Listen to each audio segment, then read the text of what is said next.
মহাকাশ স্টেশনে পৌঁছে গেল মাস্কের যান। দরজা খুলছে 1 ঘন্টা পর। কবে কখন পৃথিবীর দিকে রওনা দেবেন সুনিতা উইলিয়ামস। সুনিতাদের ফিরিয়ে আনতে স্পেসএক্সের যে মহাকাশযান রওনা দিয়েছিল, রবিবার সকালে তা আন্তর্জাতিক মহাকাশ স্টেশনে পৌঁছে গেছে। তার দরজা খুলতে 1 ঘন্টা সময় লেগেছে। ওই যানে সুনিতারা ফিরবেন।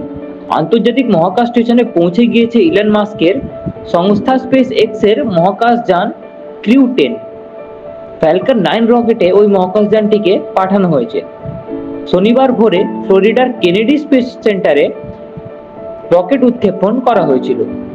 ভারতীয় সময় অনুযায়ী রবিবার সকাল 9টা 30 মিনিটে রকেটটি মহাকাশ স্টেশনে নেমেছে। গোটা প্রক্রিয়া নিরাপদে হয়েছে। ওই মহাকাশযানের দরজা খুলতে সময় লাগবে প্রায় 1 ঘন্টা। ভারতীয় বংশোদ্ভূত আমেরিকান মহাকাশচারী সুনিতা উইলিয়ামস এবং তার সঙ্গী বুচ উইলমোরকে পৃথিবীতে ফিরিয়ে আনবে এই মহাকাশযান। গত 9 মাস ধরে তারা মহাকাশে আটকে আছে। মহাকাশযানে সুনিতা এবং বুচের ওঠার কথা 11টা 10 মিনিট নাগাদ।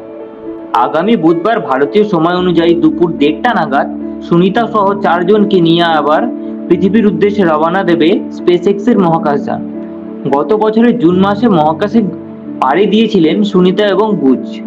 8 দিন পরেই তাদের পৃথিবীতে ফিরে আসার কথা ছিল, কিন্তু যে যানে চড়ে তারা গিয়েছিলেন সেই বোয়িং স্টারলাইনকে যান্ত্রিক ত্রুটি দ্বারা ধরা পড়ে। নাসার সিদ্ধান্ত নেয় ওই মহাকাশযানে সুনিতারা ফিরবে না। ফলে মহাকাশে আটকে পড়েন সুনিতা এবং বুচ। তাদের 8 দিনে মহাকাশের সফর 9 মাসে দীর্ঘায়িত হয়েছে। তবে আশা করা হচ্ছে আগামী সপ্তাহের মধ্যেই তারা নিরাপদভাবে পৃথিবীতে ফিরে আসবেন। ব্যুরো রিপোর্ট, RG সমাচার।